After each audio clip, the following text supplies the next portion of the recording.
I woke up to the cold glare of fluorescent lights and the steady beeping of a cardiac monitor, the kind of rhythm that tells you your heart is still working even when the rest of your body is not sure it should.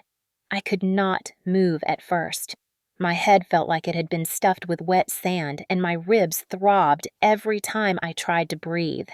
A nurse leaned over me, her face half hidden behind a surgical mask, and tapped the screen beside my bed.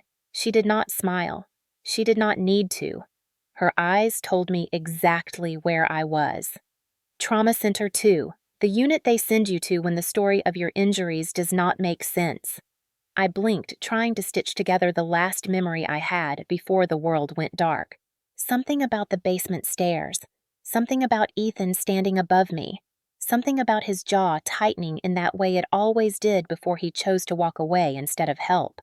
A doctor stepped closer. His shoes squeaked on the polished floor. He spoke quietly to another physician, but the words carried in the hollow space of the room. Blunt force trauma. Pattern inconsistent with a simple fall. Run a CT of the cervical spine. The phrase scraped across the inside of my skull. Not a fall, not a fall, not a fall. The social worker arrived a few minutes later. That was how I knew things were serious. They do not send social workers to the bedside for sprained ankles or clumsy moments. They send them when something in the chart raises a red flag, and apparently, my chart had lit up like a Christmas tree. She pulled the privacy curtain halfway and spoke in a voice that was somehow both gentle and firm. "My name is Danielle. I would like to ask you a few questions. You are not in trouble. You are safe here." All of her sentences ended the same way. "You are safe here." It was the kind of phrase that made people realize they were not safe anywhere else. She asked the standard questions. "Do you feel safe at home? Has anyone hurt you? Is there someone you are afraid of?" I stared past her at the ceiling tiles, each one identical to the next, each one arranged in a grid so neat it almost felt mocking. I told her the only thing I could manage. I do not know. It was true. I did not know how to explain the way my memory blurred after the shouting. I did not know how to explain the way the darkness swallowed the last few minutes before I hit the floor. I did not know how to say the name Ethan without feeling the room fold in on itself. The doctor returned with a tablet in his hand. He asked how I fell. His tone was not accusing, just factual, but the question stung anyway. I tried to answer. "I think I slipped. Maybe I missed a step. I am not sure." My voice cracked under the weight of how unconvincing it sounded. He typed a few notes. Then he said what no patient wants to hear. "The injuries you have do not match the story you are giving." I felt heat rising in my chest, embarrassment mixed with confusion. I knew he was right. I had treated enough patients in my career at the hospital to recognize the tone doctors used when the math of trauma did not add up. A simple fall from standing height does not leave bruising across the upper back. A simple fall does not leave a person unresponsive for minutes. A simple fall does not usually involve someone lying alone long enough for a neighbor to hear a thud and call 911. The nurse adjusted the oxygen sensor on my finger, and for a moment I saw my hand tremble. I tried to hide it, but she noticed. She always noticed. Nurses miss nothing. She said softly, "Someone stayed with you in the ambulance until you stabilized. The paramedic said you were confused, but trying very hard to speak. Do you remember anything?" I swallowed. My throat felt raw, as if I had been screaming, though I knew I had not. I whispered, "I remember the stairs. I remember the lights going out. Then, I remember nothing." She nodded but did not press. Trauma medicine does not rush memory. It waits for the patient to catch up to the truth. Danielle, the social worker, returned with a clipboard. She explained that protocol required her to ask again. The questions were almost the same, but this time she added another. "When you fell, was someone else in the home?" My heartbeat jumped just enough for the monitor to beep faster. I closed my eyes. I could still see Ethan leaning over me in the dim hallway, his shadow stretched across the wall, his voice dismissive in that familiar way. "Get up. You are fine. I have things to do." Then the sound of the door closing. Then nothing. But I could not say that. Not yet. So I answered the way survivors answer when they are not ready to betray the person who betrayed them. "I think so. I think someone was there." Danielle wrote something down. The movement of her pen was deliberate, almost clinical. She did not look at me while she wrote, and that was how I knew the note was serious. Everything about this room was serious. The beeping machines, the constant hum of ventilation, the distant overhead calls announcing incoming ambulances. I was a patient now, not a compliance manager, not a daughter, not the woman who spent her life memorizing legal frameworks to avoid becoming a story like this. Yet here I was becoming one. A nurse touched my shoulder, checking the IV site. Her hand was warm. She said softly, "The ER does not lie. Whatever happened to you will reveal itself." She was right. Machines do not lie. Medical charts do not lie. Body bruising does not lie. Timelines do not lie. People lie, especially family. I drew in a slow breath, feeling pain pulse along my ribs. For the first time since waking up, the truth settled into my bones with the weight of something undeniable. My brother did not shoot me. My brother did not stab me. He did not need to. He just walked away and assumed silence would finish the job. People assume an empire begins in boardrooms or high-glass towers, but ours began in a drafty warehouse on the south side of Milwaukee, a one-room operation where my father sorted freight with his own hands and slept on a folding cot when the winter roads shut down. He built the company the way Midwestern men build everything, with stubbornness, precision, and the belief that if you outworked every person in the room, the world would have no choice but to take you seriously. By the time my brother Ethan and I were born, the business had already expanded into a regional logistics chain. By the time we entered high school, it had become a multi-state freight and distribution network. At the time of my father's death, Grant Interstate Holdings was valued just under $500 million according to the last quarterly audit. That number had never mattered to me the way it mattered to Ethan. I joined the company after college, but I took a different path.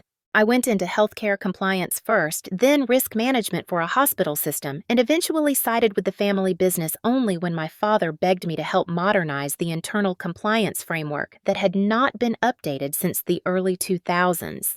Ethan, meanwhile, walked into the company as if he had been born with a title.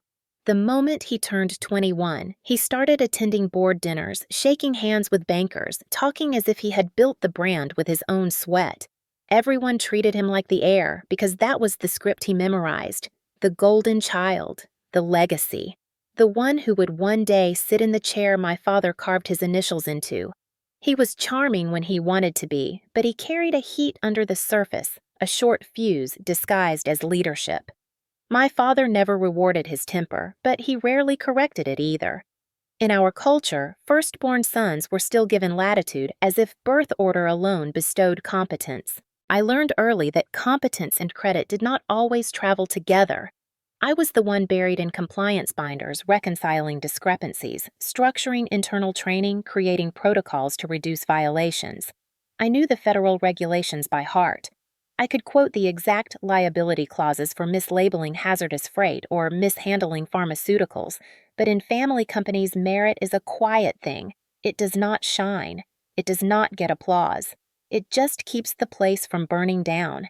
People often ask why I stayed. The truth is that I loved the work. Compliance is unglamorous, but it is about protection. It is the invisible shield that keeps companies ethical. My father understood that. He had the instincts of a streetwise entrepreneur, but he loved rules.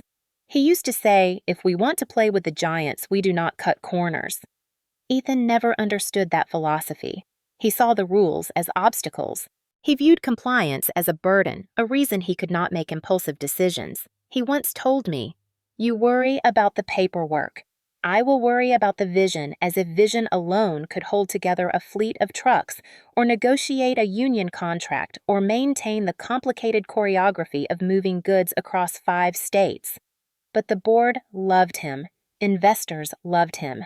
His smile, his ease in conversation, his ability to walk into a room and make everyone feel like they were standing in the glow of something larger than life.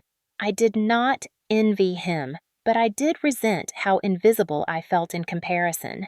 People knew me as the quiet one, the responsible one, the sister who handled logistics and compliance, and sometimes entire crises, without being mentioned in a single memo. When my father's health declined last year, the anxiety within the company grew louder. Everyone knew a transition was coming. The stakes were high.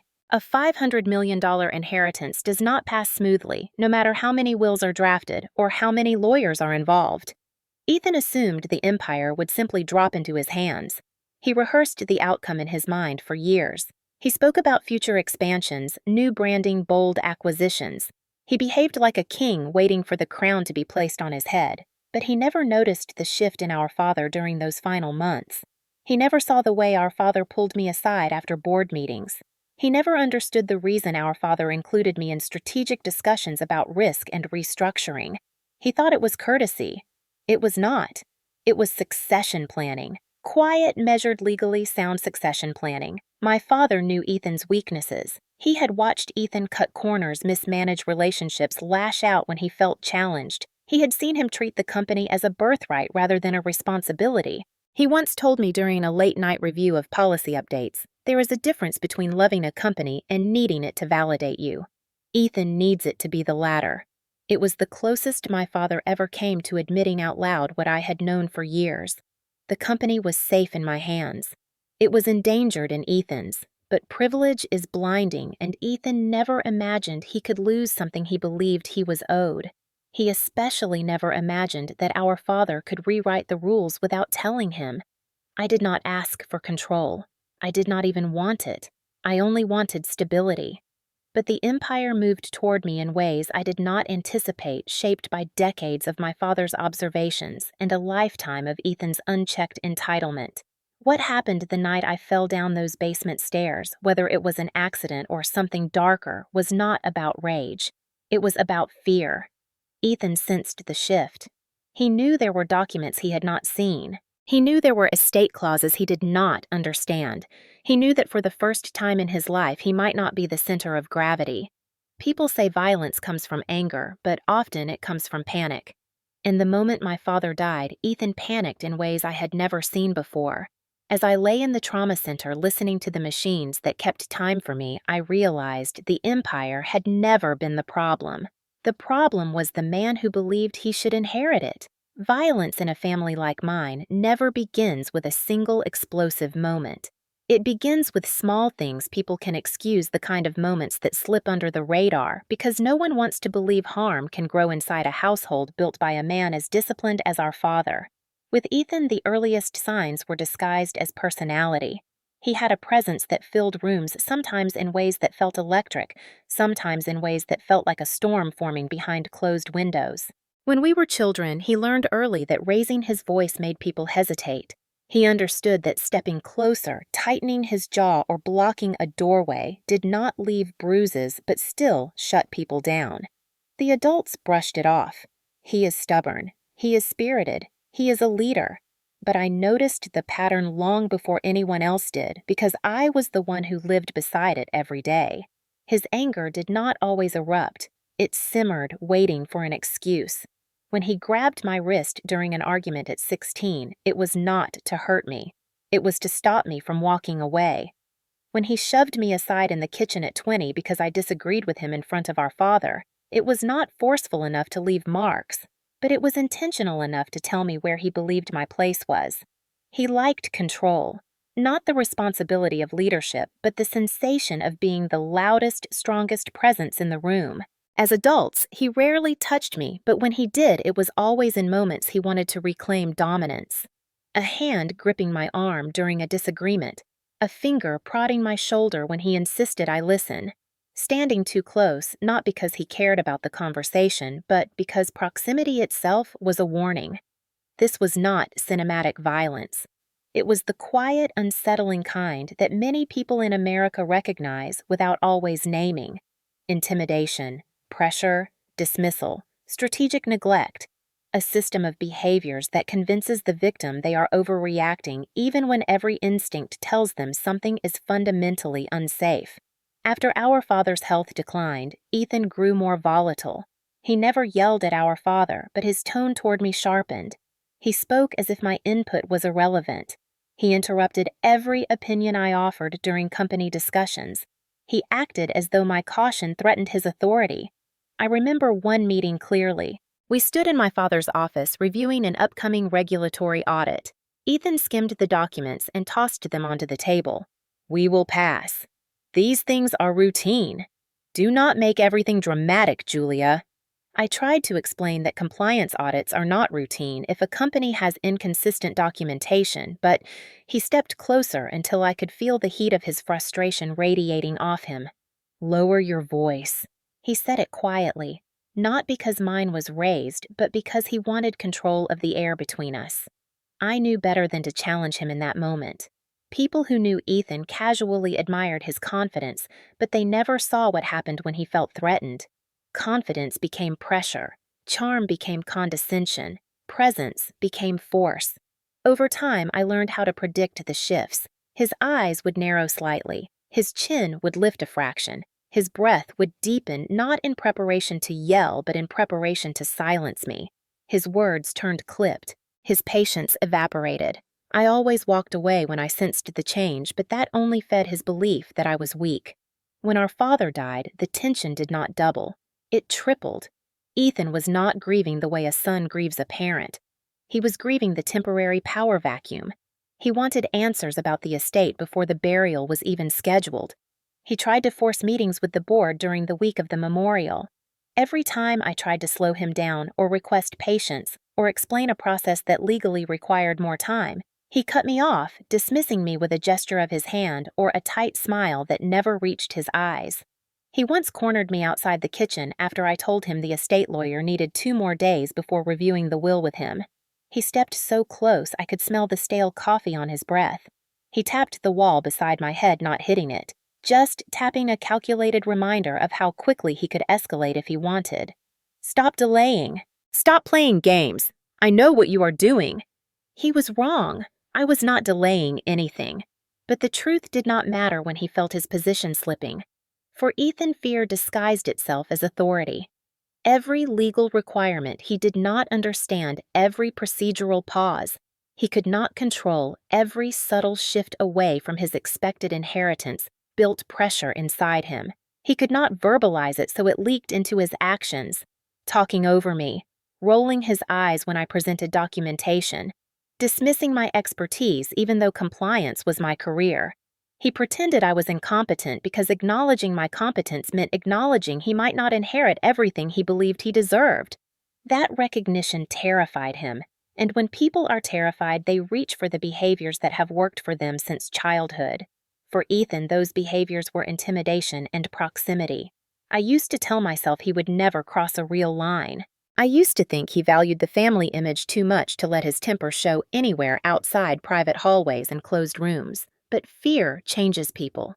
Pressure makes them unpredictable. And entitlement with no boundaries can become its own form of danger. The pattern of violence with Ethan was never explosive. It was incremental, almost invisible. But patterns do not stay small forever. They grow the moment someone believes there will be no consequences. The night I fell down the stairs did not come out of nowhere. It was the final step in a pattern that had been building my entire life.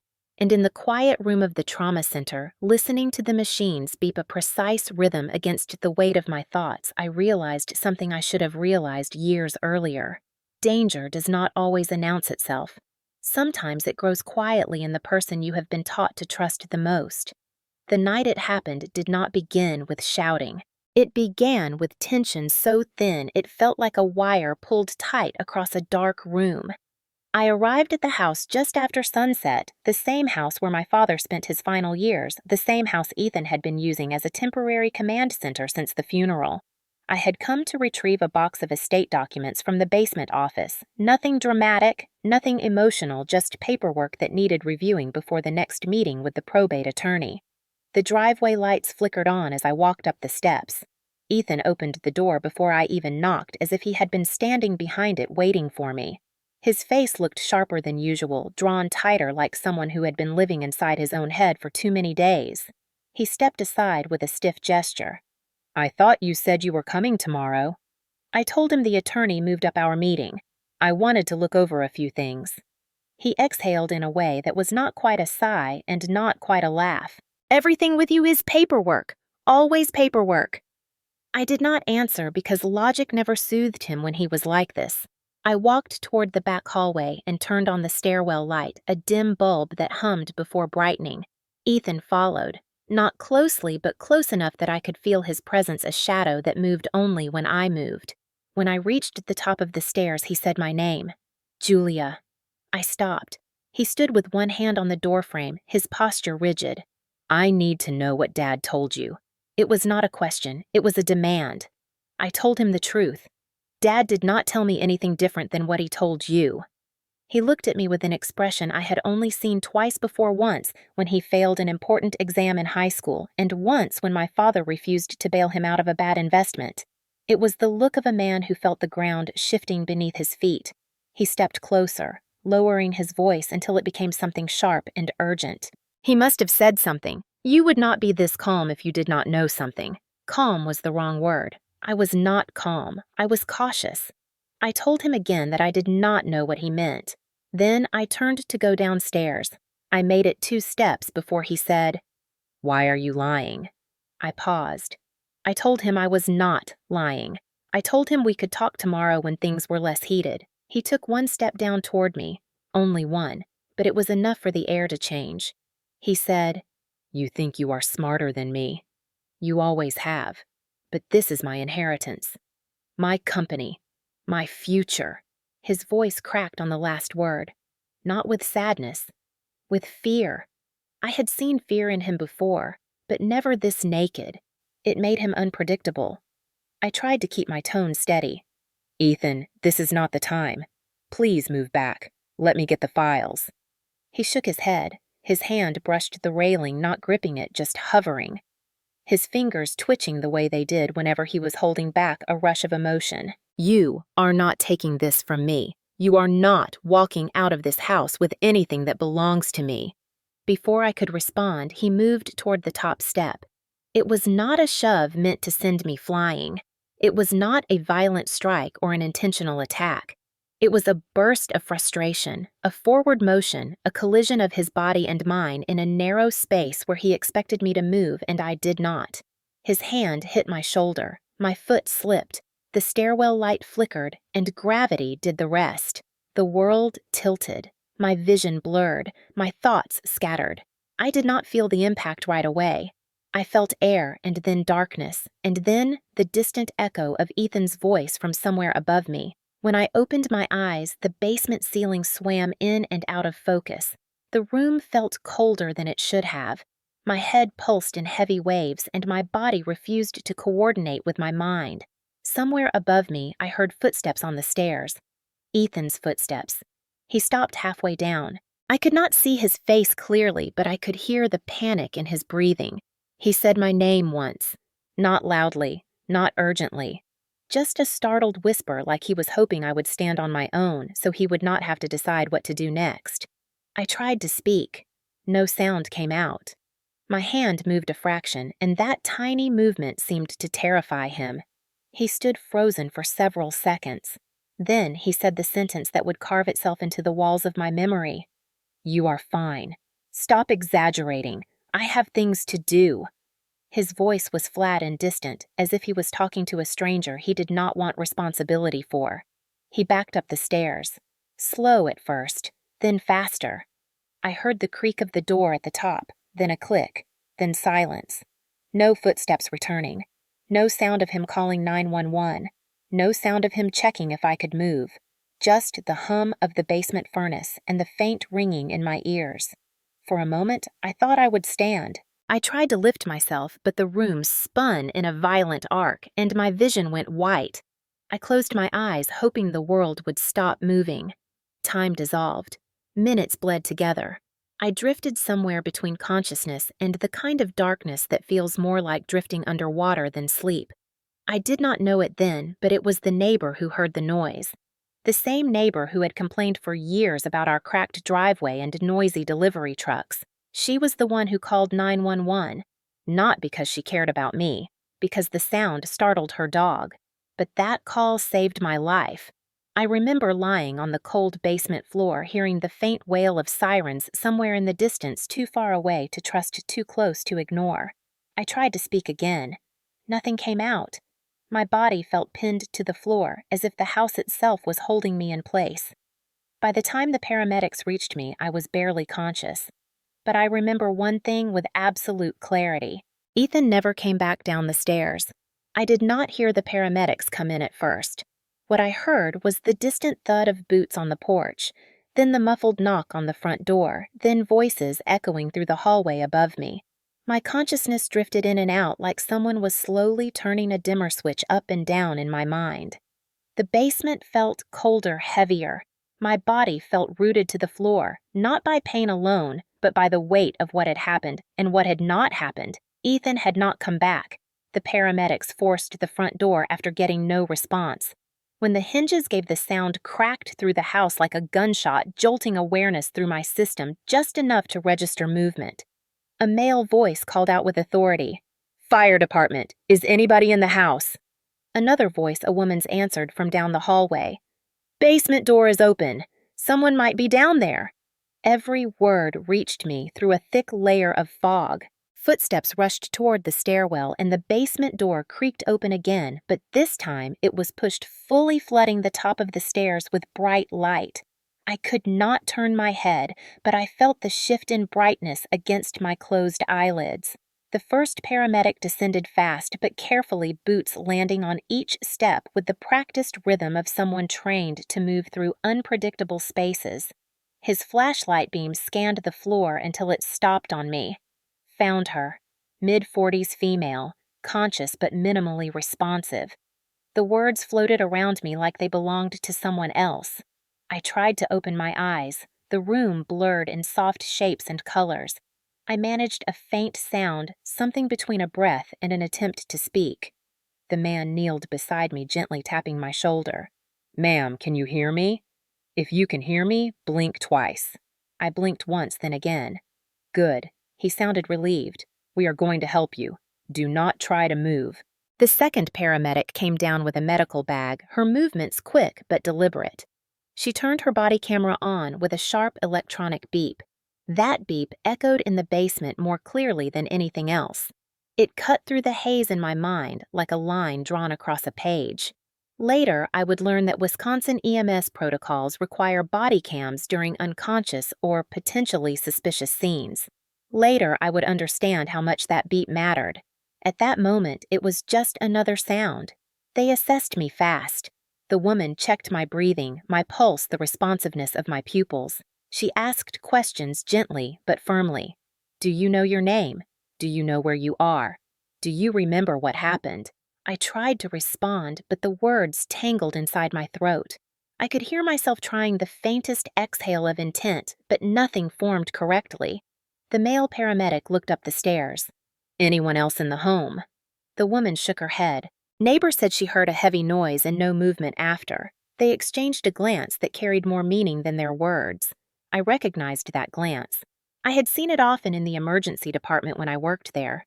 It was the look clinicians share when the story does not match the injury. The man pressed gently along my back, checking for alignment.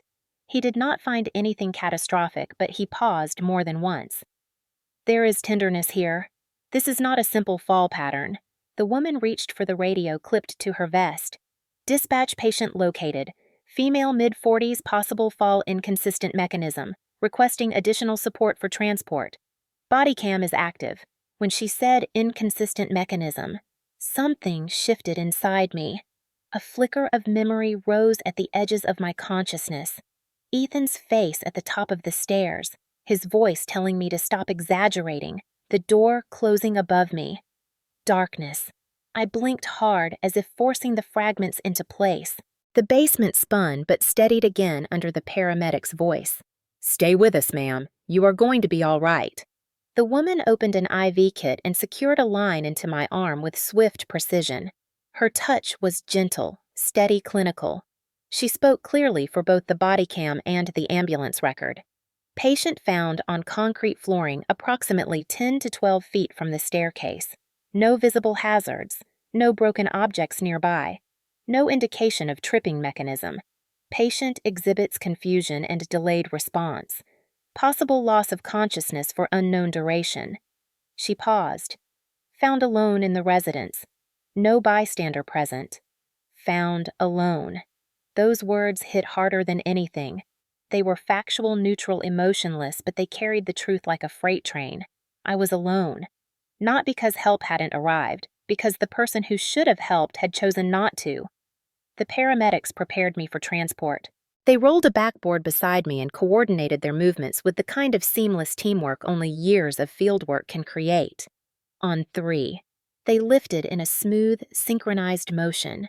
Pain surged through my ribs and radiated across my chest, but I bit down on it. My breath caught in my throat, but then released again as they settled me gently into the supportive restraints. My vision swam shadows bending at the edges, but the woman's voice anchored me. "You are safe now. We are taking you to County General." "Do you have any allergies?" I blinked once to indicate no. "Do you have anyone we should contact?" The question cut through me in a different way. I tried to speak Ethan's name, but even in that fragile moment, something inside me hesitated. The paramedics carried me up the stairs with careful steps. As we ascended, I saw the open basement door, the hallway lights still on, and the faint outline of indentation on the carpet where Ethan must have stood earlier. He had been there, close enough to see me on the ground, close enough to hear my attempt to speak, close enough to understand something was wrong, but he left anyway. The cold air from the night hit my face as they carried me outside.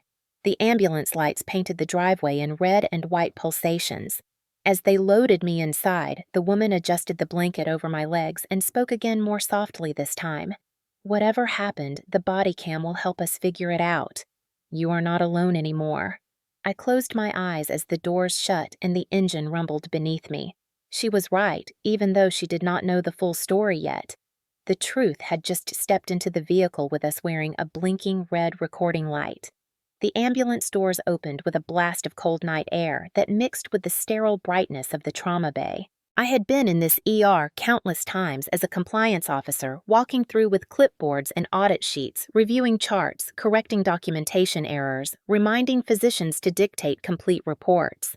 But being rolled in as a patient was something entirely different. Everything looked harsher, louder, more exposed. The paramedics pushed me through the automatic doors where a trauma nurse met us with the kind of focused urgency that only comes from years of emergency medicine. She asked for a brief report while they transferred me onto the hospital stretcher. Mid-40s, female possible. Fall inconsistent injury pattern, unknown downtime. Body cam, active on scene found alone. That last part echoed again. Found alone.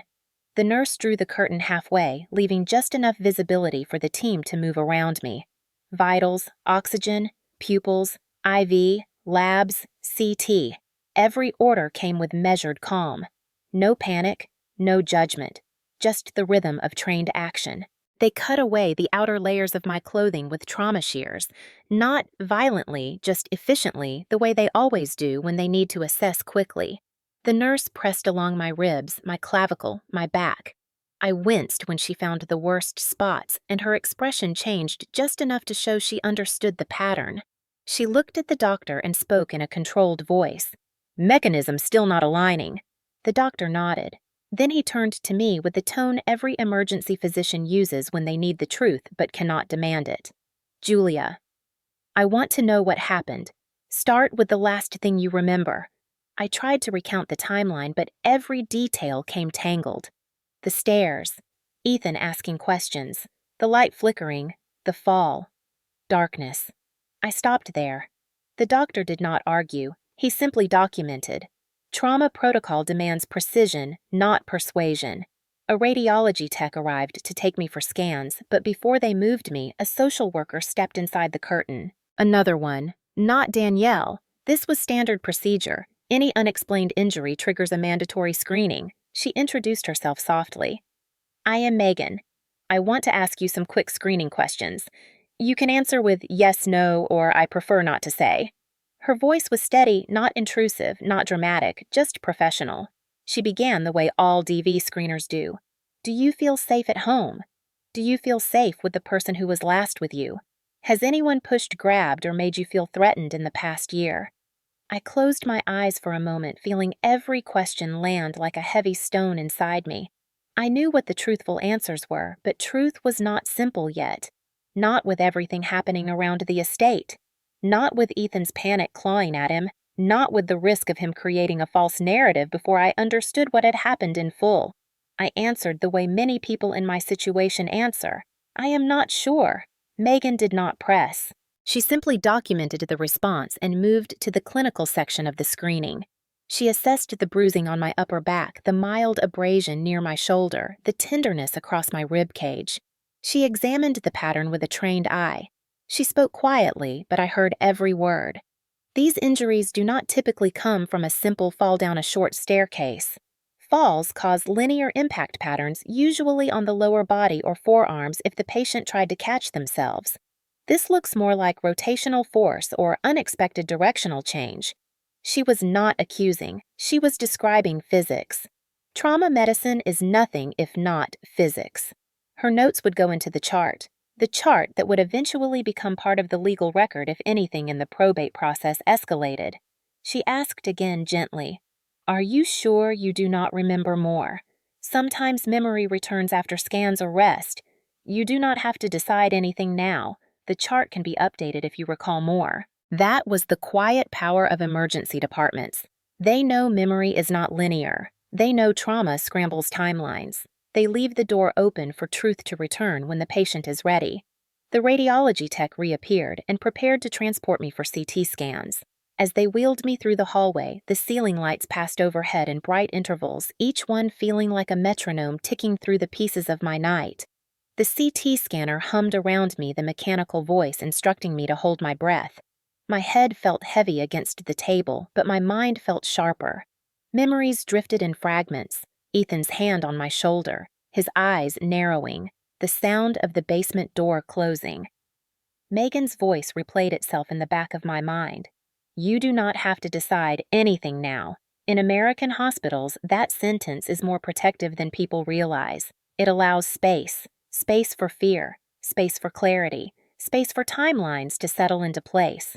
When they rolled me back into the trauma bay, the doctor stood outside the curtain reviewing my scans on the workstation. He looked up when he saw me and stepped closer. "Good news first. No skull fractures. No intracranial bleeding. No spine fractures. But you do have soft tissue bruising inconsistent with your initial report." His tone was neutral, careful. "Doctors do not accuse. They document." He continued, "We need to complete the DV screening. It is mandatory in unexplained or suspicious trauma. You do not have to give details, but I need to record your level of safety and whether you consent to follow-up resources." I nodded slightly. He pulled up a form on the tablet. "Julia, based on your injuries, your confusion at the scene, and the EMS report, I need to ask again. Do you believe someone contributed to your fall?" I felt my chest tighten. Not reflexive fear. Memory. Real memory. Ethan's voice saying, "Stop exaggerating. I have things to do." But I also knew the ER was not the place to unload a lifetime of family dynamics. The truth needed precision, not panic. I answered honestly but carefully, "I am not ready to say." The doctor studied me for a moment, not judging, simply assessing capacity. Then he typed something on the tablet. "Patient uncertain. Recommend follow-up." That single line would later become one of the most important pieces of documentation in my entire case. Not because it accused Ethan of anything, but because it protected the integrity of the truth long before I found the strength to articulate it. Megan returned one more time, placing a small card beside my bed. It held a hotline number, an advocacy contact, and a note that said in simple print, "You are not alone.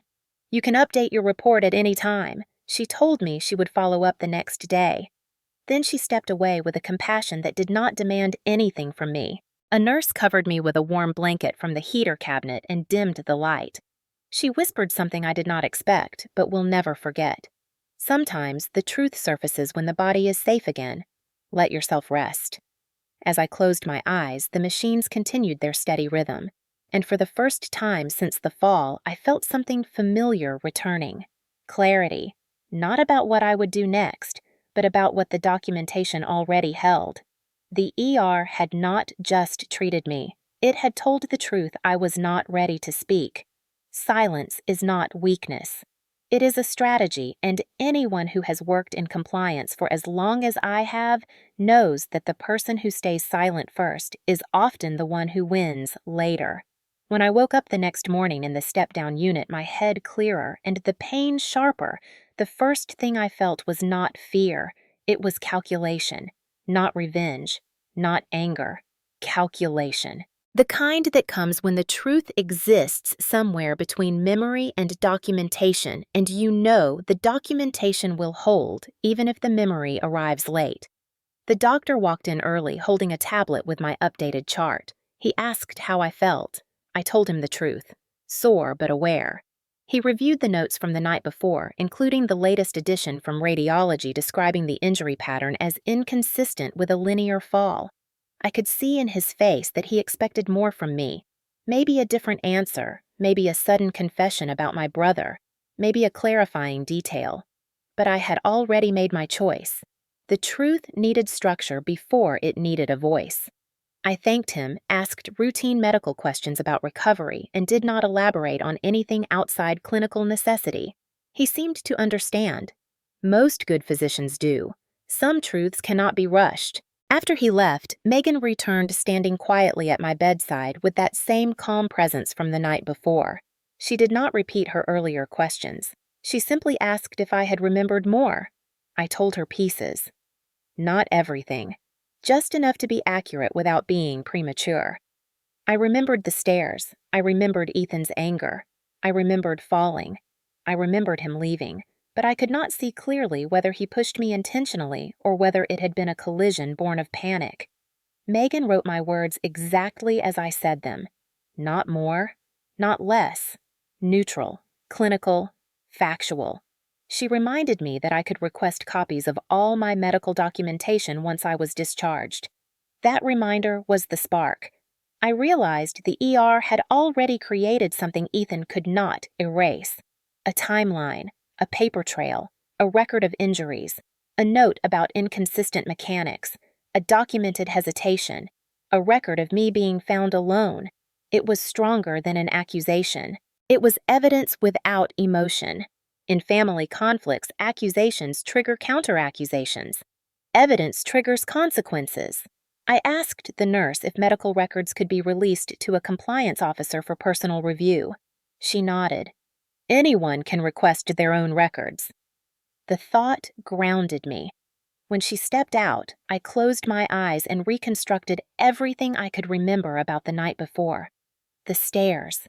Ethan demanding answers about the will, his voice rising, his shadow blocking the stairwell, his hand hitting my shoulder. The slip, the fall, the door closing. But intention remained blurry, and blurry truths are dangerous truths if spoken too early. If I accused him now, he would have time to rewrite the narrative. He would claim I slipped, claim I was emotional, claim I imagined the rest, and with the estate in flux and tensions high, he would frame it as a tactic. The board might believe him, the lawyer might caution neutrality. The last thing I needed was to give Ethan time to weaponize my story. Silence was not denial. Silence was containment. I needed the truth to build itself through documentation, not through emotion. When the nurse returned to check my vitals, I asked for a copy of my lab results, my CT scans, the triage note, and the EMS arrival summary. She raised an eyebrow but printed everything without question. Patients in America have that right. She handed me a thick stack of papers clipped at the corner. My name printed at the top of every page. The timestamp of my arrival. The EMS transcript, the line stating found alone with no bystander present, the note from triage stating patient uncertain of fall mechanism, the DV screening note reading patient not ready to disclose, the radiology report stating rotational injury pattern inconsistent with linear fall-down short staircase. Every page was a piece of truth Ethan could not manipulate. I read every line, slowly absorbing the documentation the way I once reviewed compliance audits. In my world, documentation is the final authority. Courts trust it. Lawyers rely on it. Companies fear it. People can lie. Paper cannot. And in that moment, clarity hit me with startling precision. I did not need to prove Ethan intended to hurt me. I only needed to prove he had lied about what happened afterward. Abandonment is not an accident. Negligence is not an accident. Leaving someone unconscious on the floor is not an accident. It is a choice. And choices have consequences, especially in probate law, where malicious neglect is grounds for disinheritance under discretionary clauses.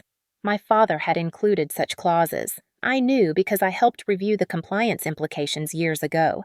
Ethan did not know because he never read anything without a lawyer summarizing it for him. By the time the afternoon sun filtered through the blinds, I had built the beginning of the strategy. Step 1 was silence. Step 2 was documentation. Step 3 would be alignment between medical records, EMS notes, and neighbor testimony. Step 4 would be the estate attorney. Not yet. Not until everything was organized, time-stamped, corroborated. At dinner time, the nurse brought a tray and asked if I wanted her to call anyone for me. I said no. The only person who would care was gone. The only person who should have cared walked away. After she left, I slipped the stack of papers into the small belongings bag beside my bed. My hands shook slightly, not from fear, but from the weight of what I was preparing for. The truth was no longer a blurred memory. It was a documented reality. The ER had built the case before I had the courage to speak. All I needed to do now was let the truth reach the right person at the right time.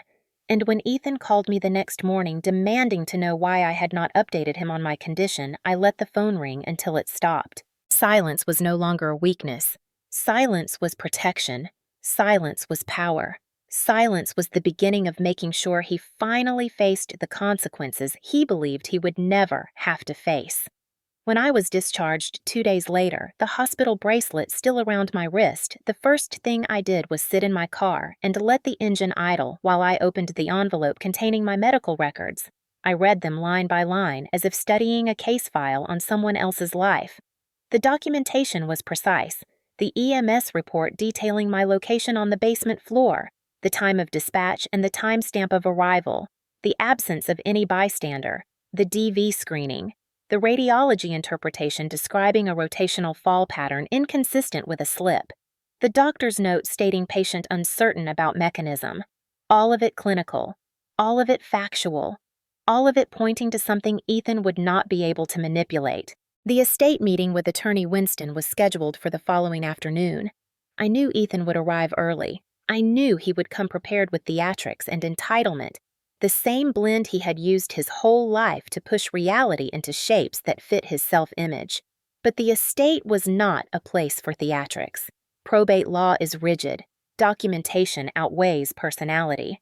Facts outweigh confidence. And in cases involving potential malicious neglect, the court has broad discretion to protect the integrity of the estate. My father understood that well. That is why he had built layers into the succession plan. Safeguards, integrity clauses, provisions that triggered automatically if his heirs behaved in ways that jeopardized the company. Ethan never paid attention to any of it. He assumed the empire was his. He assumed birth order was enough. He assumed I would stay quiet forever.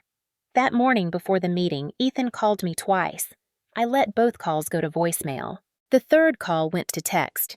"We need to talk. I want to know what you are planning. Do not make this harder than it needs to be."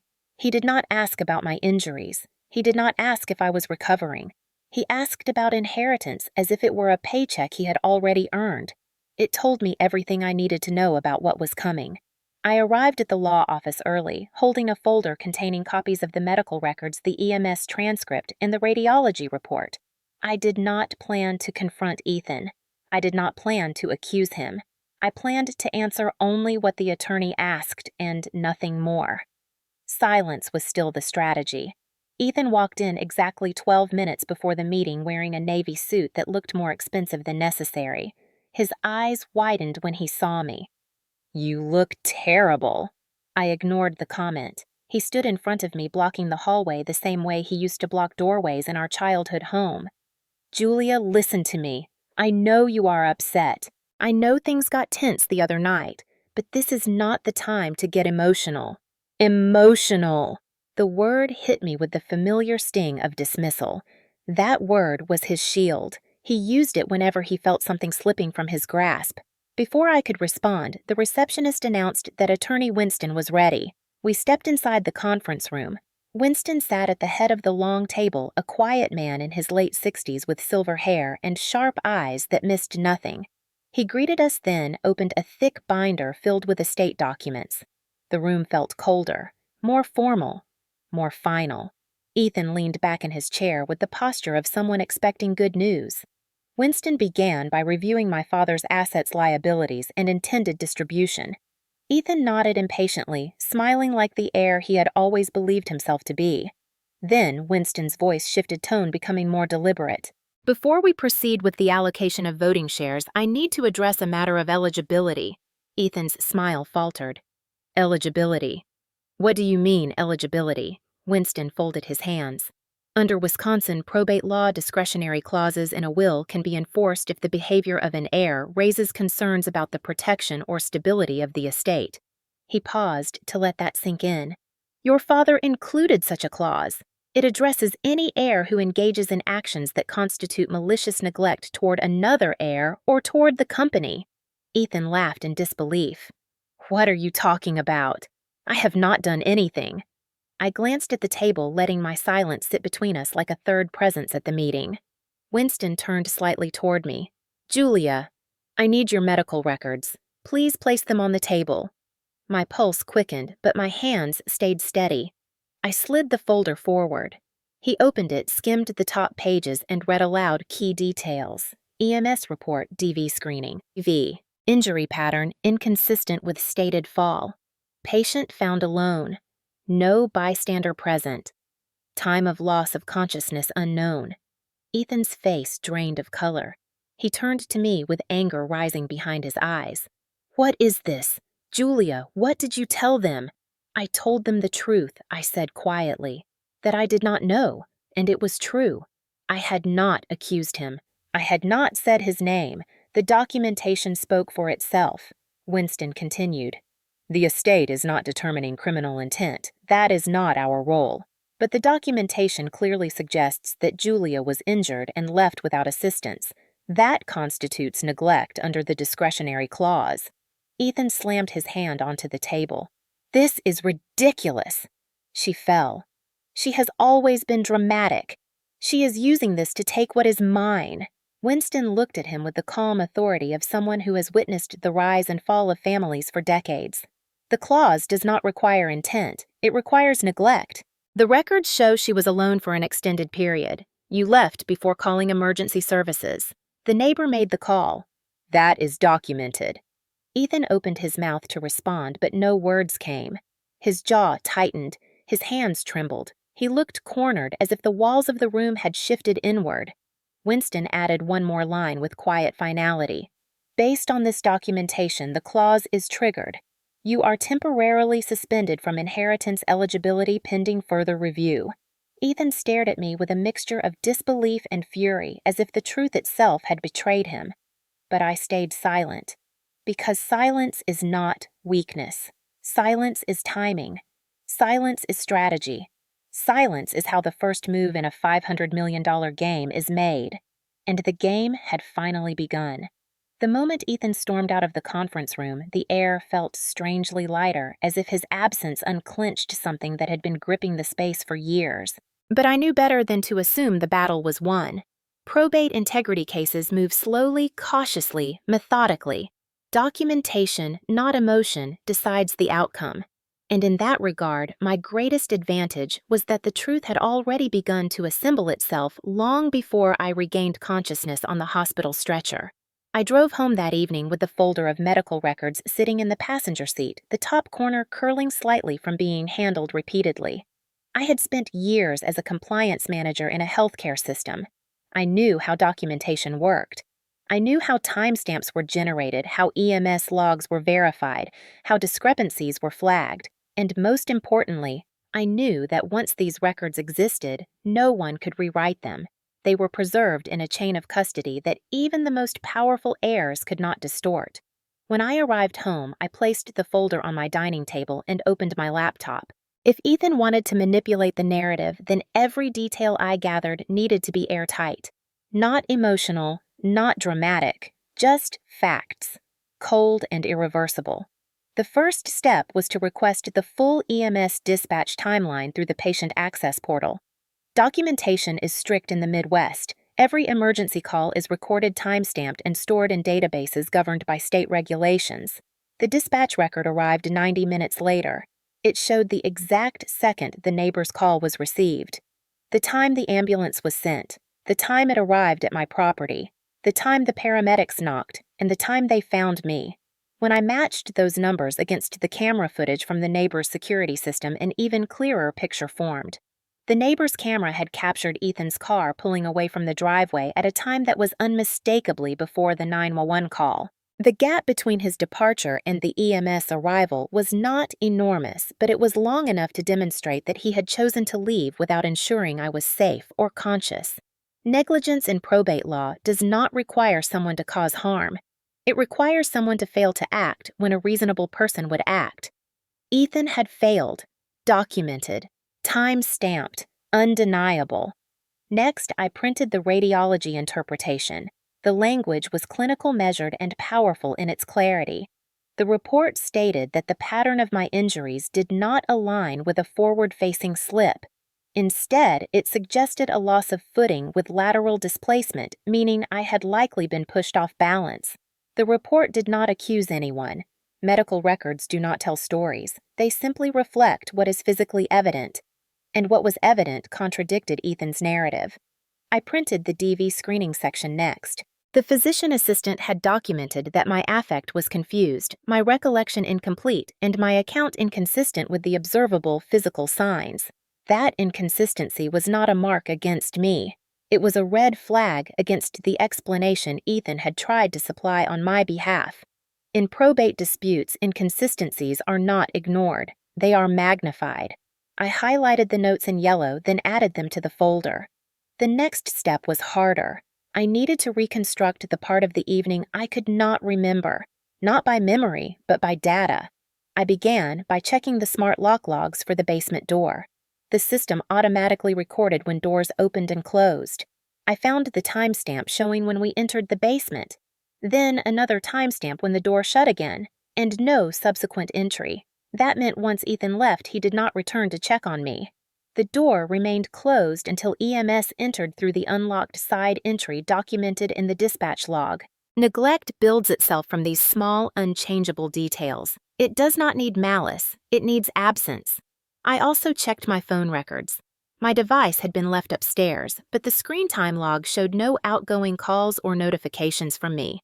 This aligned with the paramedics' note that no one had attempted to call emergency services from inside the home. It was a quiet page in the narrative, but a powerful one. The absence of action is a form of action in probate cases. The pattern was becoming clear. Ethan had left the house. The neighbor had called. EMS had arrived. The documentation stood in alignment. As these pieces came together, I felt the strange shift from fear to clarity. The kind of clarity that comes when the truth stops being something fragile you must protect and becomes something solid that protects you. Later that night, I sat at my kitchen table and thought about our childhood. Ethan had always relied on charm volume and confidence to make people believe his version of events. He was the charismatic son, the favored heir, the one my father had once believed would lead the company. But charisma cannot rewrite timestamps. Confidence cannot override medical documentation, and entitlement cannot erase the kind of negligence that leaves a sibling unconscious on a basement floor. The paper trail was building itself, objectively, methodically, lawfully, and all I had to do was gather it, organize it, and let it breathe in the open space where truth thrives. By the time I prepared the binder for Attorney Winston, the evidence was not an argument. It was a timeline. A sequence of events stitched together by the neutral hands of professionals who did not know me, did not know Ethan, and had no stake in the inheritance. That neutrality was my greatest ally. Before going to bed, I placed all the documents into a single binder. I labeled it simply Timeline. It was not dramatic. It was not vengeful. It was factual. And tomorrow, when the review began, Ethan would face something he had never faced before. A truth he could not interrupt. A record he could not dominate, a narrative he could not control. Because the paper trail had built itself, and it was not on his side. Winston scheduled the family meeting for the following Wednesday morning, and as I drove to his office, the binder labeled Timeline rested on the passenger seat like a quiet witness prepared to testify. The sky was overcast in that typical Midwest way, soft and gray, with no intention of clearing the kind of weather that amplified the heaviness inside your chest. When I entered the law office, a receptionist gave me a sympathetic look, the kind people reserve for strangers who clearly did not come in for routine paperwork. The conference room was already occupied when I walked in. Ethan sat at the heads of the table, shoulders pulled back, jaw-clenched eyes full of the kind of controlled fury reserved for people who believe they are losing control. His wife Lauren sat beside him, her arms crossed tightly, her lips pressed into a thin line that suggested she had been listening to Ethan's version of events for days and had swallowed it whole. Across from them sat my Uncle Robert, who had taken it upon himself to mediate family disputes ever since my father's stroke. He looked at me with that tired, strained expression of someone who hoped this meeting would magically smooth over fractures that had been forming for decades. And at the end of the table sat Winston, calm, composed, his posture steady in a way that made him seem like the only adult in the room. Ethan barely allowed me to sit before he started talking. His voice filled the space, not because it was loud, but because it was desperate. He launched into a practiced explanation of how I had fallen, how I had refused to take responsibility for my clumsiness, how the stress of our father's declining health had made me irrational. He said I was creating drama to sabotage the inheritance process. His tone was polished familiar, the same tone he had used our entire lives whenever he wanted to turn a situation to his advantage. I let him speak. Americans, especially older ones, know the power of silence. Let a liar talk long enough and they will convict themselves. He went on describing me as unstable and overly emotional, insisting that I had misremembered the events of that night because of exhaustion or medication or tension. He used words like overwhelmed and fragile, attempting to paint me as someone who could not be trusted with her own recollection. Lauren nodded with each sentence as if her agreement could somehow validate his story. When Ethan finished, he leaned back in his chair and folded his arms with the smug satisfaction of someone who believed the narrative had finally swung in his favor. Winston waited for the silence to settle, then asked me if I wanted to respond. I shook my head, keeping my binder closed. I knew what I had, and I knew that the truth did not need my emotion to carry it. Ethan misinterpreted my silence, mistaking it for guilt or hesitation. He smirked and leaned forward slightly, ready to push harder. He said he was worried about me, that I needed help, that the fall had clearly affected my thinking. The condescension in his tone pulled a quiet burn up my spine, but I remained still. Silence, after all, was the strategy. My Uncle Robert cleared his throat and asked Ethan why he believed I was inventing accusations. Ethan seized the opportunity, claiming I had always envied him, always felt overshadowed, always wanted more than I deserved. He spoke with such confidence that if someone did not know better, they might believe him. That was his talent. He was persuasive even when he was wrong. For a moment, the room felt like every childhood memory condensed into a single replay. Ethan talking, me shrinking. Adults listening to him because he was louder, more charming, more assured. But this time something in me shifted. Not anger, not fear, just clarity. Winston finally turned to me again. "Julia, when you are ready, please present what you brought." I opened the binder slowly, letting the sound of the metal rings fill the room with a subtle finality. Ethan's expression tightened. He was not expecting documentation. He was expecting an argument, something he could outtalk or overpower. But paper does not negotiate. Timestamps do not bend. I placed the first page on the table. The EMS dispatch log. Then the neighbor's camera still showing Ethan's car leaving. Then the smart lock record showing no re-entry. Then the physician's notation regarding the inconsistency between my injuries and a simple fall. Then the domestic violence screening form with the flagged indicators. Then the radiology interpretation. Then the EMT's body cam transcript excerpt that stated the patient was found alone with no bystanders present. I did not speak as I laid each document down. The silence grew heavier, denser, as if the truth itself had weight. Lauren's arms loosened. My uncle leaned forward, squinting at the timestamps, and Ethan's face lost its color. When Winston spoke, his tone was factual, unemotional. This is not criminal court. What we are evaluating is behavior credibility and the integrity of the probate process. He turned a page. The documentation establishes a clear sequence of events that contradicts Ethan's account. Ethan opened his mouth, but Winston continued. Julia did not accuse you of pushing her. She has not made any criminal allegation. This is not about cause. This is about what you did after. A quiet tension filled the space as Winston tapped one document lightly. You left her on the floor. You did not check if she was conscious. You did not call for help. You left the property completely. Under probate law, negligence with potential malicious intent is a disqualifying factor for inheritance.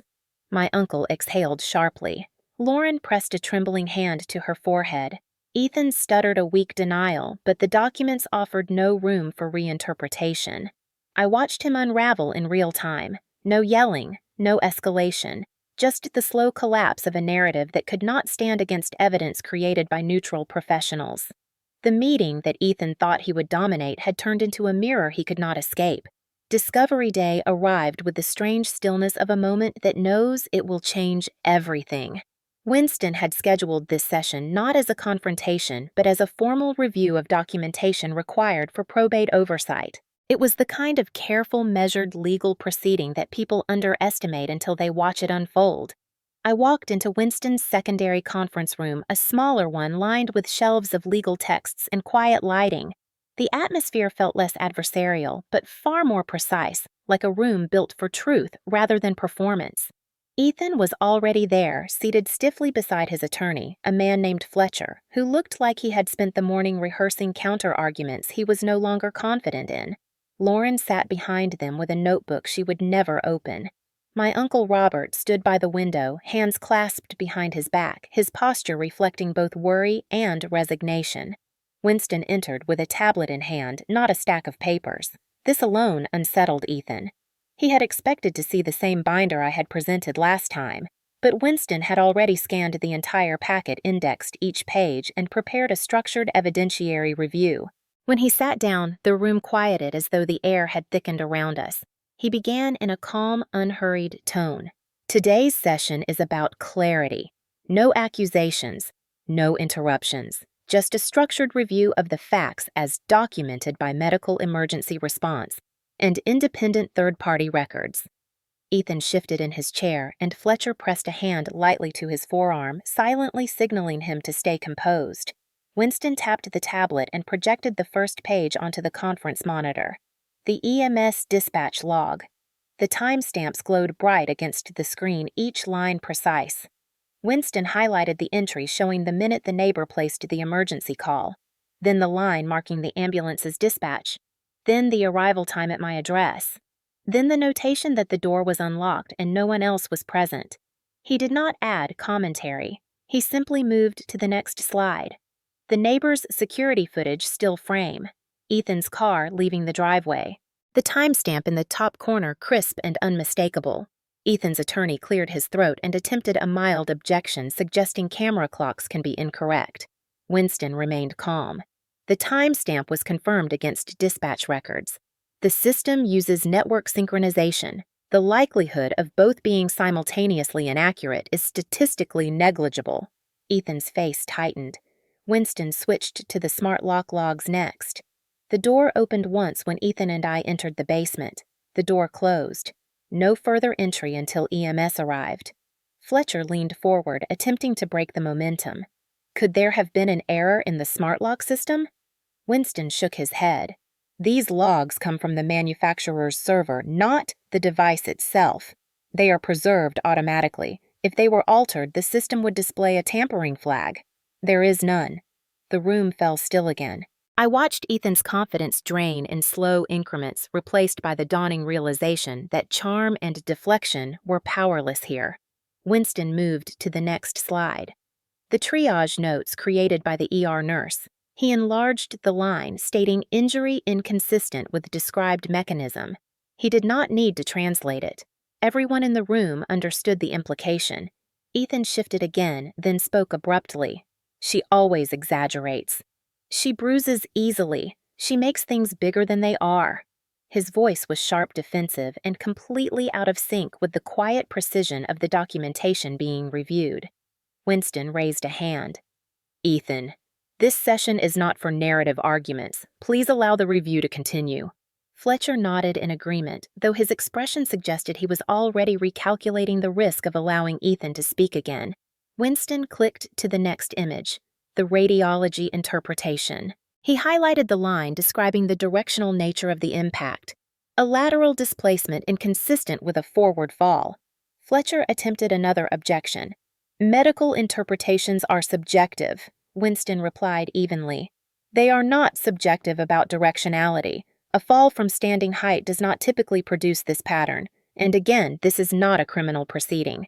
This is an assessment of whether behavior surrounding the incident reflects negligence that violates the standards required by the inheritance clause." The phrase "negligence that violates the standards" seemed to hit Ethan harder than any accusation would have. It reframed the entire situation. This was not about proving intent. It was about proving failure, a failure that had already documented itself. When Winston moved to the next slide, the room felt as if it braced collectively.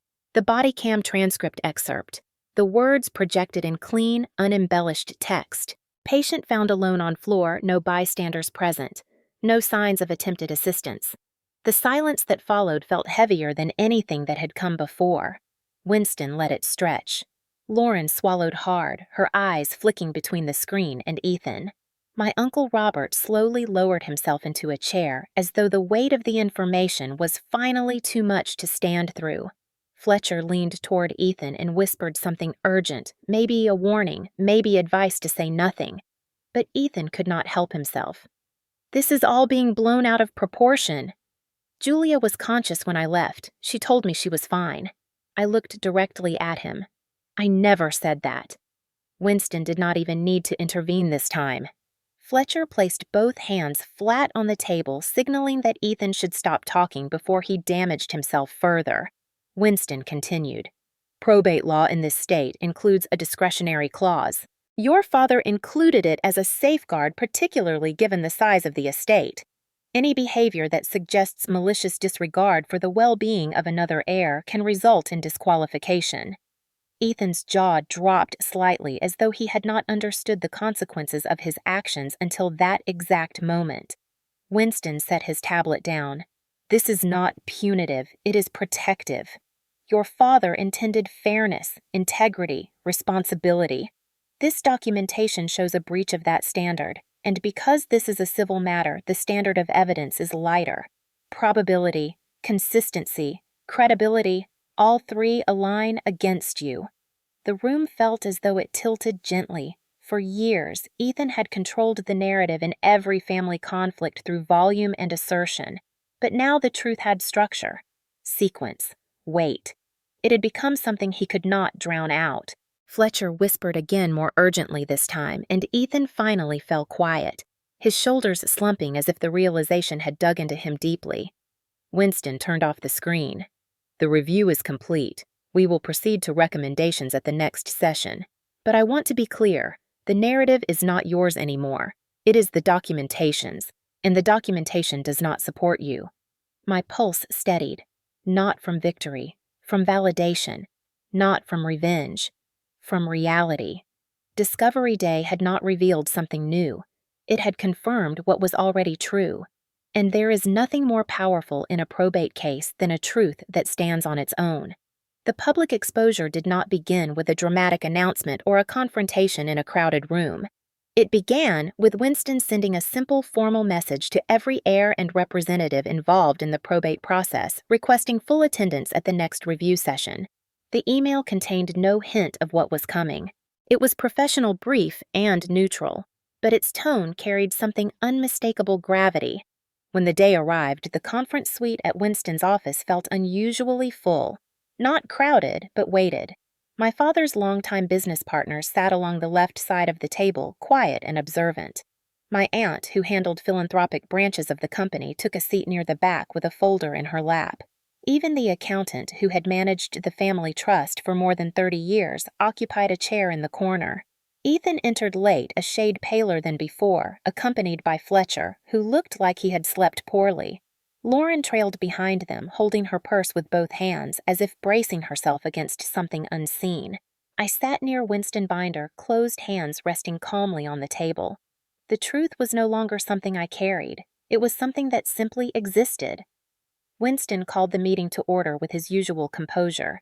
Today, we will review the findings relevant to the discretionary clause in the Grant Family Trust. This review concerns the integrity of the succession process. He did not use the word negligence. He did not use the word misconduct. But everyone in that room understood what was on the table. He began by setting a tablet on the desk and connecting it to the wall display. The lights dimmed slightly. The room felt as if it had leaned in to listen. Winston spoke in the steady, patient tone of someone used to guiding high-stake reviews. What you are about to see is not accusation. It is factual documentation provided by independent professionals in compliance with state regulations. It exists regardless of opinion, emotion, or narrative preference. Then he tapped the screen and brought up the first slide. The EMS dispatch log. The timestamp showing when the neighbor called for help. The timestamp showing when the ambulance arrived. The notation confirming that no one was present at the scene. A quiet shift ran through the room. A rustle of discomfort. Ethan sat completely still, jaw-rigid eyes fixed on a spot slightly above the screen, as though refusing to let the information reach him. The next slide appeared. The still frame from the neighbor's security camera capturing Ethan's vehicle leaving the driveway at a time that contradicted his statement. A soft exhale escaped from someone along the left side of the table. Winston did not look at Ethan or anyone else. He remained focused on the evidence itself. This footage has been cross-verified with the dispatch log. There is no timing discrepancy. Another tap. The smart lock logs appeared next. Door opened. Door closed. No re-entry. The evidence sat on the screen like a completed puzzle. Ethan shifted in his chair and Fletcher leaned toward him, whispering in a tone that was meant to be soothing but came out strained. Winston continued. The next slide was the triage note from the ER. Injury presentation inconsistent with the described mechanism. The room turned quiet again, but this time the silence felt heavier, less confused, more certain. My aunt lowered her folder to her lap and stared at the screen, her eyes widening just slightly. Another tap. The radiology interpretation. Directionality patterns inconsistent with a simple forward fall. Someone murmured under their breath. Not a word of judgment. Just the kind of involuntary reaction people have when the facts are too clear to ignore. Then came the body cam transcript. The text displayed in long clinical lines. Patient found alone. No bystanders. No attempt at assistance. I did not breathe for several seconds, not because I feared the reaction, because for the first time the truth was not sitting in documents or whispered in private meetings. It was in the open, projected across a room of people who had believed Ethan's version of events for years. And there was no rewriting it now. Winston let the silence hold. He allowed every person in that room to absorb what the documentation meant. Not what it felt like. What it meant. Then he spoke. The Grant Family Trust contains a discretionary clause, allowing the executor to disqualify any heir whose actions demonstrate malicious disregard for the well-being of another beneficiary. The interpretation of this clause does not require criminal intent. It requires a pattern of behavior that undermines the integrity and safety of the succession process. He clicked to the final slide. A simple timeline, 3 columns, events, timestamps, findings, the kind of visual that eliminates doubt. The room felt as if it collectively exhaled in disbelief and recognition at the same moment. Ethan finally broke his stillness. This is ridiculous. This is being twisted. You are all acting like she was dying. She fell. People fall all the time.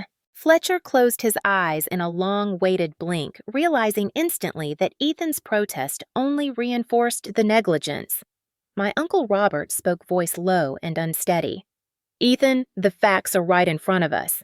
You left your sister unconscious and walked out of the house. Ethan snapped back. I thought she was fine. Winston answered calmly. The documentation does not support that belief. And again, the standard here is not criminal. It is responsibility. It is judgment. It is behavior. Lauren finally whispered his name in a pleading tone, but Ethan jerked away from her touch.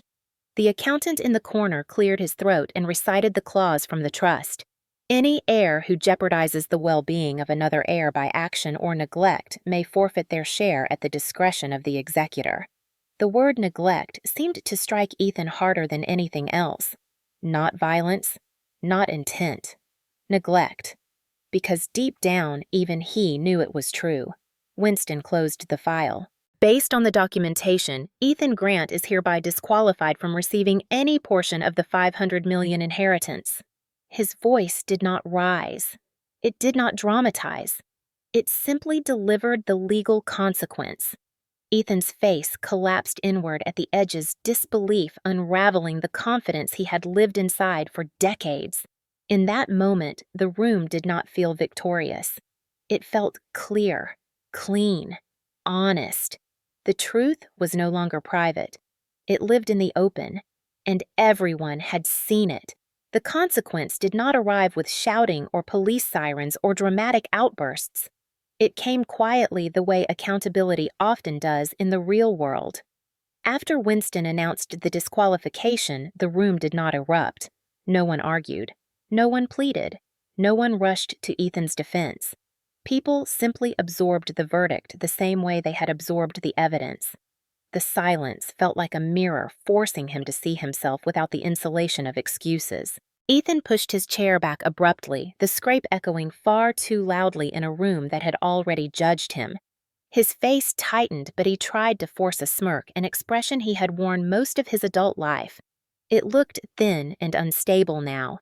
"This is absurd. You cannot seriously be doing this.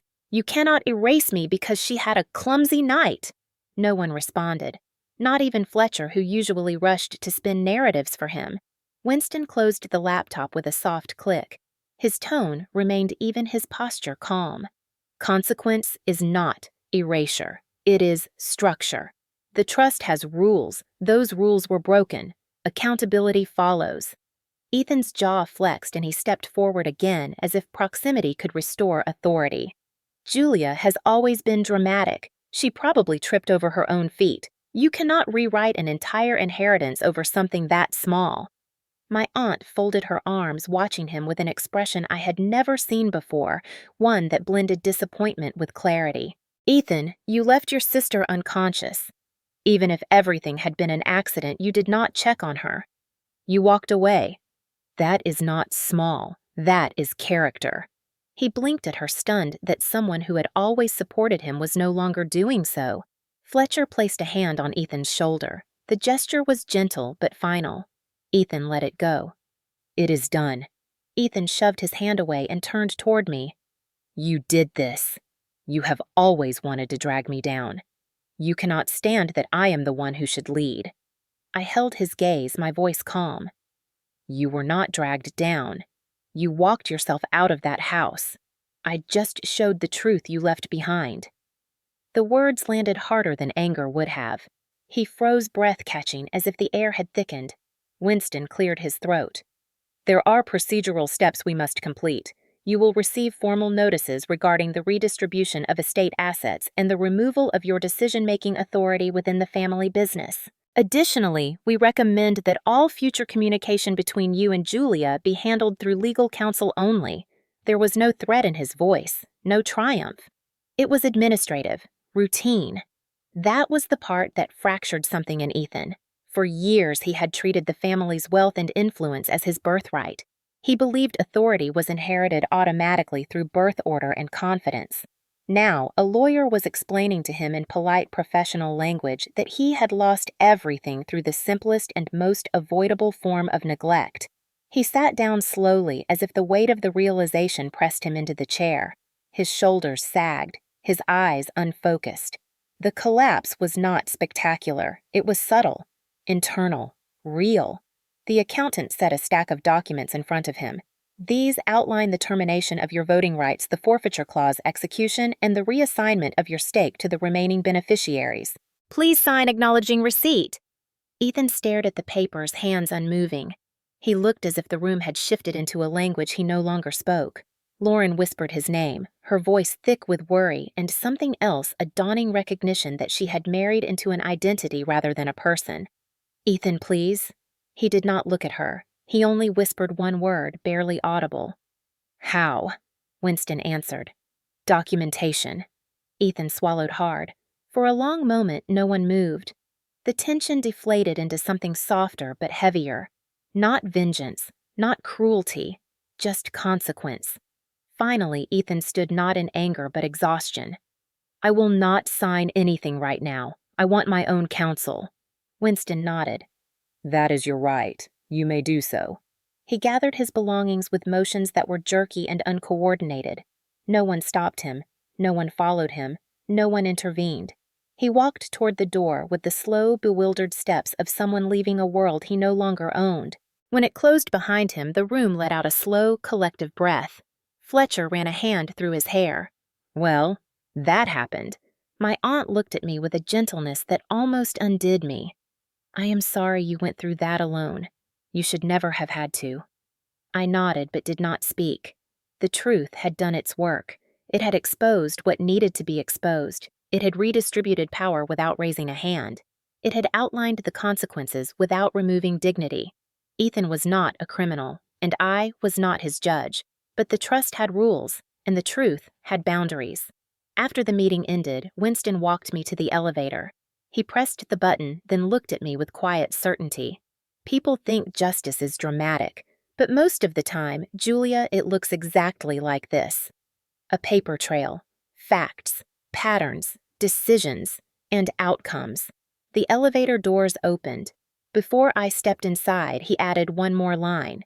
You did not win today because he lost. You won because you stayed in reality. When the doors closed, I felt something settle inside me.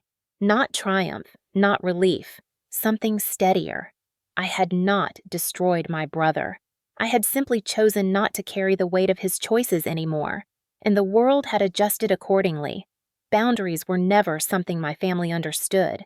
They believed in hierarchy obligation and the unspoken rule that loyalty meant absorbing every wound without protest. For years, I had followed those rules because I did not want to be the cause of conflict. I convinced myself that tolerance was maturity and silence was strength. But leaving Winston's office that evening, walking alone across the parking lot with the wind cutting across the Midwest sky, I realized that boundaries were not walls built against others. They were structures built to protect what was still left standing inside me. My phone buzzed again as I unlocked my car door. Ethan. His number had appeared so many times in the last 2 hours that the notifications formed a steady column down my screen. Missed calls, voicemails, messages ranging from defensive to pleading. I stared at the call log for a moment before placing the phone face down on the passenger seat. Not out of anger, but clarity. I could not control his reaction to the consequences he had earned. I could only control where I allowed those reactions to reach me. I drove home slowly, not because of traffic, but because my mind felt strangely quiet, like the aftermath of a long storm finally passing. I made tea, sat at my kitchen table, and listened to the soft hum of the refrigerator. For the first time in weeks, my body was not bracing. My shoulders were not lifted. My heartbeat was not racing. The calm felt unfamiliar, almost suspicious, but undeniably real. Eventually, I picked up my phone again and opened the settings. Block number. The confirmation message appeared. I pressed yes. I thought blocking him would feel harsh. Instead, it felt like placing a hand on a closed door and saying enough. The next morning began with a meeting at the family business headquarters. I arrived early, greeting employees who had watched the estate conflict unfold from a distance with polite detachment.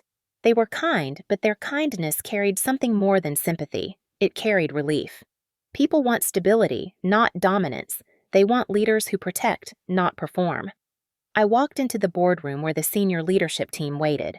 Their posture was respectful, not fearful. They did not hover or flatter. They simply acknowledged me as someone capable. For a woman who had spent years being talked over at family dinners, it felt quietly transformative. The new interim CEO, a steady man named Harris, thanked me for attending the transition briefing. He spoke about operations projections, staffing updates. Every part of the meeting was procedural, professional. Yet beneath the structure was an unspoken shift. No one asked where Ethan was. No one suggested his perspective should be included. The absence was not dramatic, just factual. Boundaries had rearranged the room as much as they had rearranged my life. Later that afternoon, I met with a family counselor who specialized in probate-related conflict. It felt awkward at first. I kept waiting for her to ask about reconciliation or forgiveness or mending the family picture. Instead, she asked different questions. What do you want your life to look like without crisis?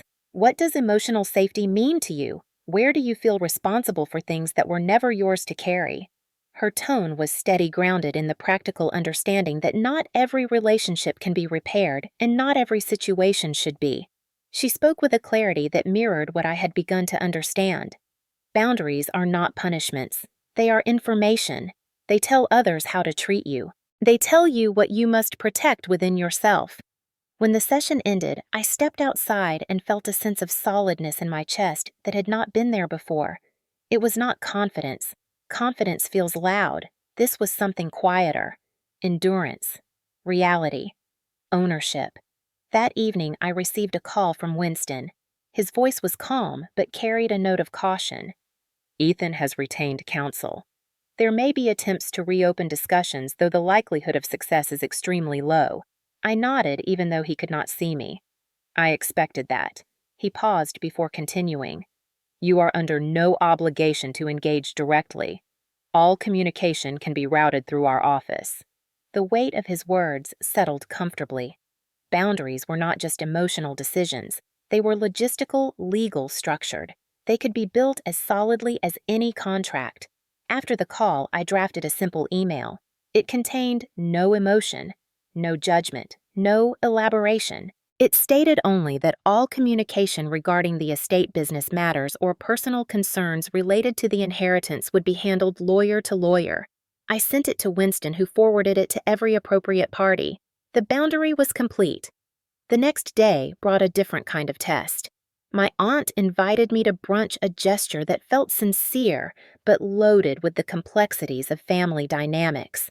I accepted because boundaries did not mean isolation. They meant choice. We sat by the window of a small cafe, steam rising from the mugs between us. She looked at me with eyes that carried years of history, both painful and warm.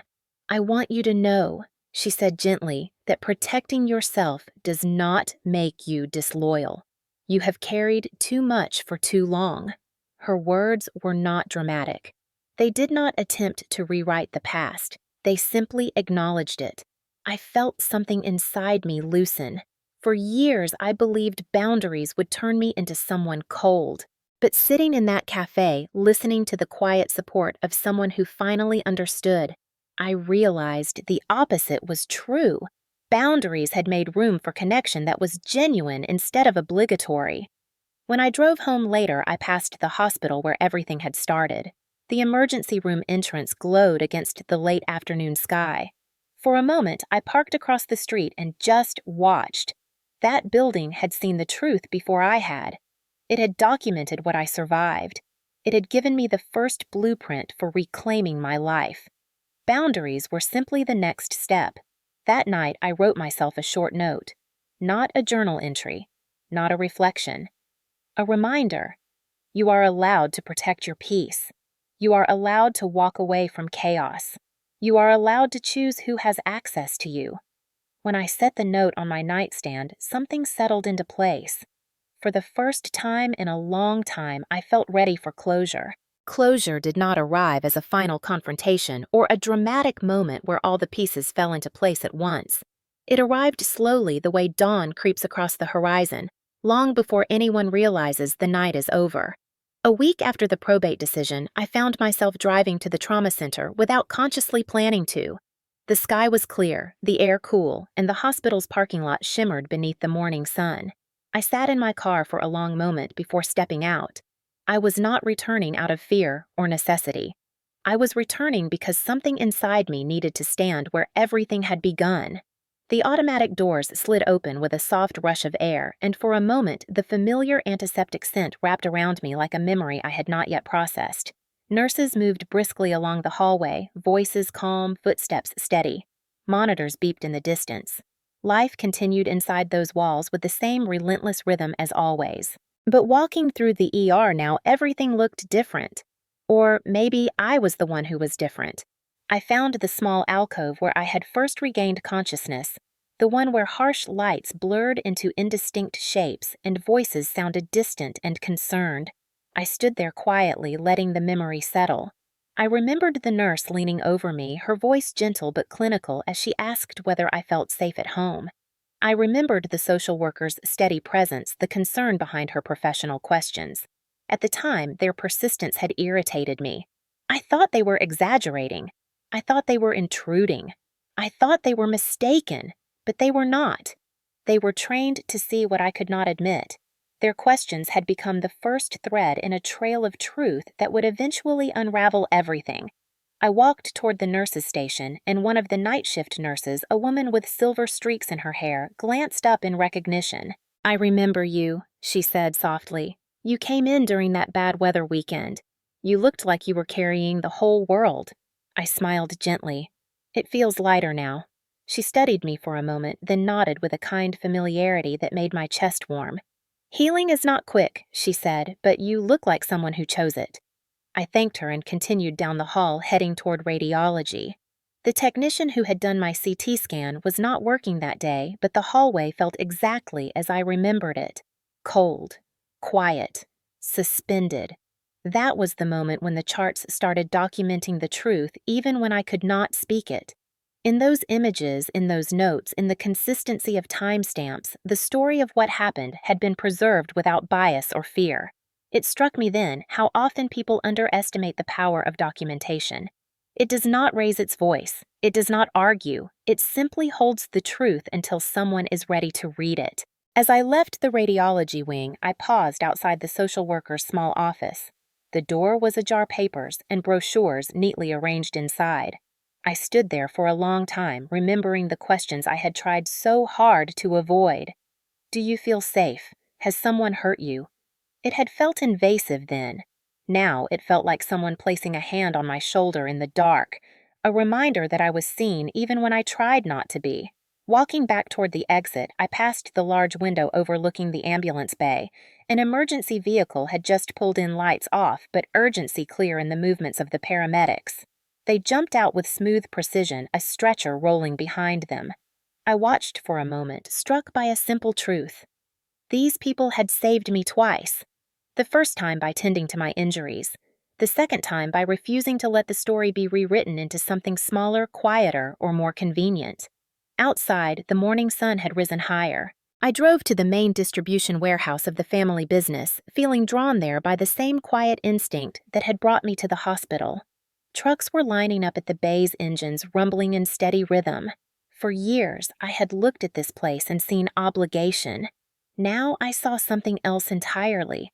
Continuity, stability, legacy, ownership. I walked through the main aisle, greeting familiar employees with nods and brief conversations. They asked how I was doing, but their tone carried no pity, only respect. People know when the truth has been tested and proven, and they know when someone has survived something unspoken but significant.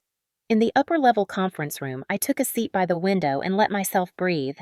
The inheritance that had once been a source of conflict was now simply a responsibility I had chosen to carry. Not because I wanted to win, not because I wanted to punish my brother, but because someone needed to preserve what my father had built, and I had finally accepted that the someone was me. My phone buzzed on the table. A message from Winston. "The final probate documents have been filed. Everything is complete." There was no rush of victory, no surge of triumph, only a quiet sense of closure settling into place. I typed a short reply, then shut my phone off. For the rest of the day, I let my mind wander to places it had not been allowed to go. The idea of peace, the idea of rest, the idea of a future that did not revolve around crisis management. As the sun began to set, I wrote myself a short reflection on a notepad. The ER saved me twice. Once when my body needed help, and once when the truth needed a place to live. I looked at the words for a long time, letting them sink into me. They were not dramatic, they were not poetic, they were simply true. And truth, I had learned, was the most powerful form of closure there was. I gathered my things, and turned off the light in the conference room. As I stepped into the hallway, I felt a question forming in my mind. A question not for me, but for anyone who had ever survived something quietly and carried that truth alone. If the truth was in your hands, would you use it? And where are you listening from tonight? If you stayed with me through this entire journey, thank you. Stories like this are not about revenge or spectacle. They are about the quiet strength people rarely see, the kind that grows in silence and rises only when pushed to its limit. And if any part of my story felt familiar to you, if you have ever carried a truth you were afraid to speak, or lived through a moment where you realized someone you trusted was not who you believed they were, I want you to know something. You are not alone. You are not dramatic. You are not overreacting. You are someone who survived long enough to understand the cost of silence. And sometimes the most powerful thing a person can do is simply choose to tell the truth. Before you go, I want to ask you the same question I asked myself when all of this began.